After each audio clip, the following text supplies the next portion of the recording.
Welcome back to Les Schwab Tire Center's Outdoor GPS, presented by Fisherman's Marine and Outdoor. Now it's time for your weekend tech tip, brought to you by Chevy Silverado. Welcome back, everyone. We're joined by Chris Vertopoulos from Chris V's Guide Service here, talking a little bit of Buoy 10 tech tip stuff, what he's going to do when he gets into the season starting tomorrow for an entire month. Man, I'm telling you guys are all nuts. But yesterday, I was out on the Columbia, chasing some fish around on the opener, right? And I'm running this guy right here. This is the size 2.0 cut plug from Yakima Bait. Quite honestly, it's the best color I got because it's the only one I got. But Chris actually came in with one as well. Now, Chris, yesterday, here's where the tech tip comes in. Hook 2, okay? Then lost one right by the boat. The other one just didn't stick, so that's not actually a hookup. So let's make sure that's clear. That's just a takedown. That's an opportunity for all of you that love to count those as bites and hookups. Anyway, so I had one on and had a second bite, nothing to show for it. Now I'm taking my rigging here and I'm just gonna show what I got. I've got a few little tiny beads. I think those are 4 mil, and then two 2-aught hooks. Taking a look at yours, you go from little trout hooks to a full-blown small-esque fall salmon hook. Did I fail specifically because my hooks were too small?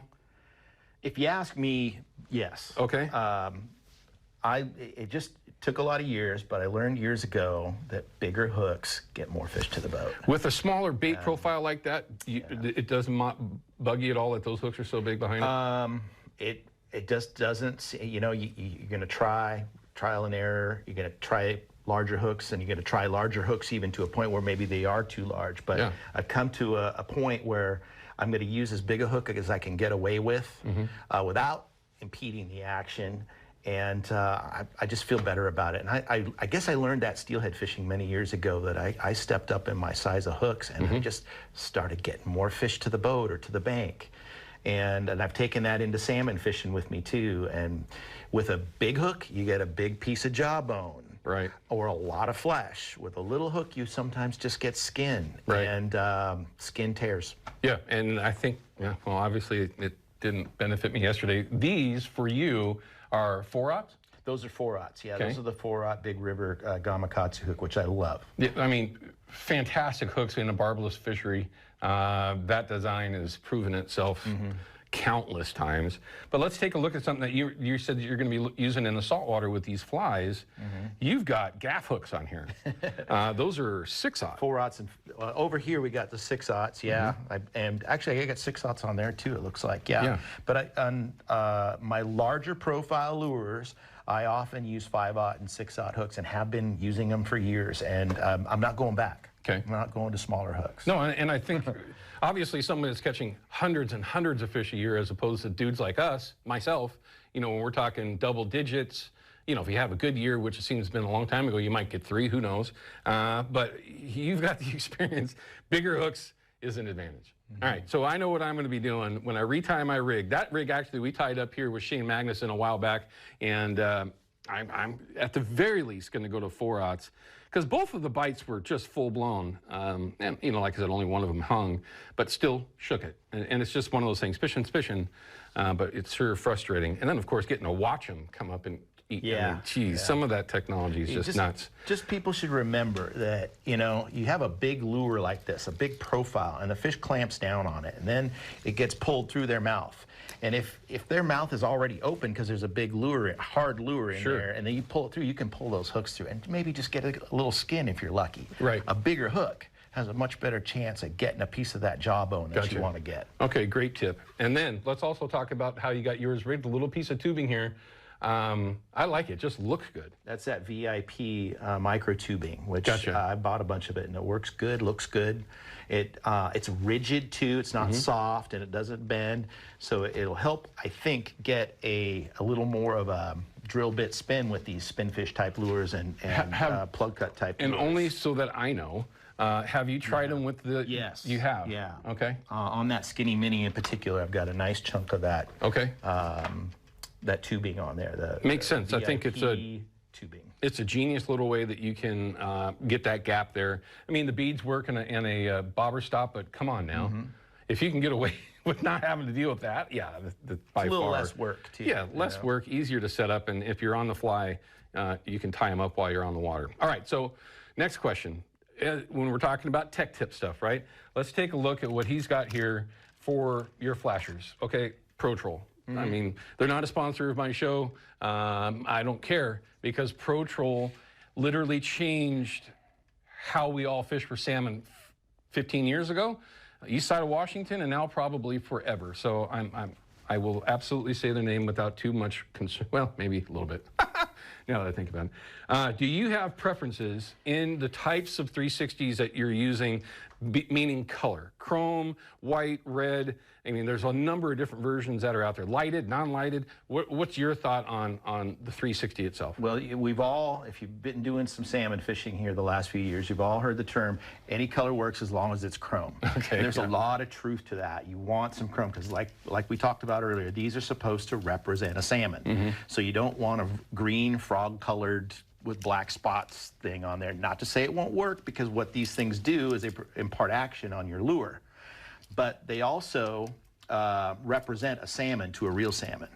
And salmon, like we talked about, are competitive. So if they know they're competing against another salmon and not a big oval frog-shaped thing, sure, you know, it may elicit some strike activity out of a real fish. Do you believe that theory? I do. I really do believe it, and I've got to see it in different situations and different places where salmon are competitive with each other.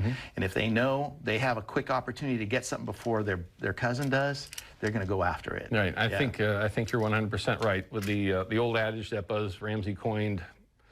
Geez, 100 years ago now. It seems like, not to date Buzz by any means, but it's like playing with the cat, pulling a little thing away from them. If they're competitive with their buddy, they're going to try to get to whatever it is that's back there first. So it makes perfect sense. And now with all the live scopes out there, we're going to start seeing that even more and more. Forward-facing stuff is just some of them. It's just one, like we mentioned earlier, it'll drive you nuts, right?